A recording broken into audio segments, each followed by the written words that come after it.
Jadi tiba-tiba ada sekelompok ikhwan yang datang kepada Allah, yang kehilangan saudaranya. Kok nggak ada di surga gitu kan? Ketika dia mau berangkat. Padahal dua punya cita-cita yang sama dan sebagainya, tapi karena bekalnya tidak cukup, sebagian ada yang masuk ke dalam neraka. Tiba-tiba mengatakan kepada Allah dengan permohonan yang sangat, ya Allah, saya kehilangan saudara saya. Ya Allah, saya kehilangan saudara saya. Ya Allah, dulu kami puasa sama-sama. Ya Allah, dulu kami sholat sama-sama. Ya Allah, dulu kami ibadah sama-sama. Ya Rabb, kami tidak temukan dia di sini. Ya Allah, mohon, terus mohon. Sampai ketika puncak pada permohonannya, tiba-tiba Allah berfirman, akhriju man araftu. Hei para malaikat, keluarkan orang yang dikenali oleh orang-orang ini, yang disebutkan tadi. Keluarkan mereka dari neraka. Tiba-tiba dikeluarkan. Bertemulah orang-orang ini dengan temannya. Sampai Allah kemudian dengan rahmatnya katakan lagi, akhriju man kana fi qalbihi mithqala dzarratin minal iman. Keluarkan sampai yang ada titik terkecil iman dalam hatinya, keluarkan dari neraka. Sampai mereka kemudian dikeluarkan dalam keadaan gosong, sudah mulai terbakar habis dan dimasukkan ke dalam surga kemudian. Setelah selesai hisabnya di dalam nerakanya, dikeluarkan dari situ. Jadi ada orang-orang yang dengan syafaat temannya bisa keluar dari neraka, masuk ke dalam surga. Ada yang sama sekali tidak membantu itu. Ya, dosa-dosa yang begitu besar tidak bisa keluar dan kekal dia di dalam neraka. Walaupun dia merasa beriman kepada Allah, tapi digugurkan keimanannya dengan ibadah-ibadah yang melanggar ketentuan Allah, seperti syirik dan sebagainya. Tapi poinnya adalah tiba-tiba ada segolongan teman yang memohon kepada Allah Subhanahu wa taala, ya Allah, kami puasa sama-sama, kami ibadah sama-sama, kami sholat sama-sama, ya Allah, cuman saya nggak temukan dia di sini. Itu indah. Nah, permohonan sesuatu untuk melengkapkan pada yang kurang disebut dengan syafa' namanya. Pelengkap yang kurang disebut dengan syafa'. Makanya di tarawih itu ada sholat syafa'. Antum sholat 11 rakaat, 2 rakaat penyempurnanya yang ke-10 disebut dengan syafa', 1 rakaat akhirnya disebut dengan witir.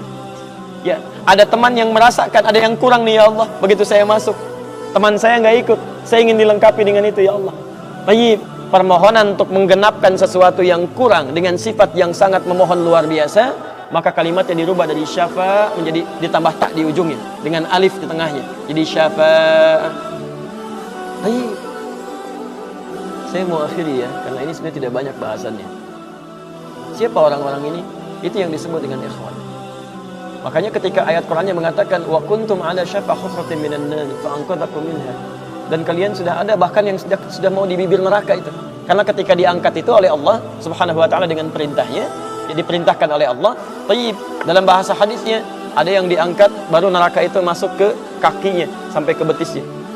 Ada yang sudah masuk sampai ke punggungnya, ada yang sudah ke lehernya, dan ada yang sudah tenggelam di dalamnya. Taib. Jadi ada yang baru di bibir neraka diangkat, ada yang baru sudah mau masuk ke neraka diangkat, ada yang sudah tenggelam diangkat. Jadi macam-macam. Ya, fa asbahtum bi ni'mati ikhwana. Siapa yang bisa mengangkat itu semua? Di antaranya Allah berikan nikmat kepada Anda dengan dapatnya ikhwan-ikhwan dalam kehidupan. Cuma itu yang bisa menolong Anda di hari akhirat, teman-teman terbaik selain syafaat-syafaat yang lain. Ada orang mendekat kepada Al-Qur'an, ada orang sering bersalawat kepada Nabi, ada orang mendekat pada hukum-hukum Allah. Ada orang-orang yang belum bisa maksimal menunaikan itu semua, dia cari teman-teman yang soleh yang menunjukkan pada kebaikan-kebaikan. Bukankah sering Anda dapati seperti itu? Mungkin Anda bersahabat dengan teman yang tingkat ibadahnya jauh di atas Anda. Anda masih sibuk dengan urusan dunia, tapi masih menunaikan sholat, masih puasa, tapi karena kesibukan dunia Anda, Masya Allah, kurang bekal ibadah Anda. Tapi beruntungnya Anda dengan punya teman yang soleh, berjamaah dengan imam yang soleh, puasa dengan dia, buka sama-sama, kadang saya ikut-ikut misalnya dalam ta'limnya, dalam macam-macamnya, Masya Allah. Maka tiba-tiba ketika Anda dikenal oleh dia, diingat oleh dia, di akhirat nanti tidak ditemukan Anda, ya Allah, dia kawan saya, dia teman saya, ya Allah, dia saudara saya, ya Allah, kami pernah ta'lim sama-sama, ya Allah, kami pernah puasa sama-sama, ya Allah, kami pernah sholat berjamaah sama-sama, ya Allah, mohon jangan pisahkan, ya Allah, jangan pisahkan. Tanya, sudahkah Anda punya teman seperti itu yang bisa menolong dalam kebaikan?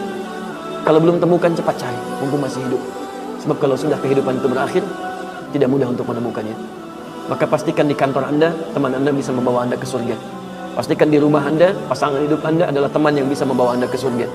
Pastikan di tempat kehidupan Anda, siapapun tetangga Anda, kerabat Anda, teman-teman sekolah anak Anda adalah teman yang bisa mengingatkan dan membantu Anda untuk mencari Anda bisa masuk ke dalam surga.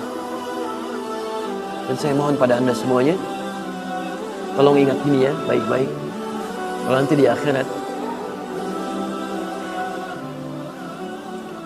Anda tidak temukan saya di surga, tolong ingatkan kepada Allah, saya pernah ada di sini.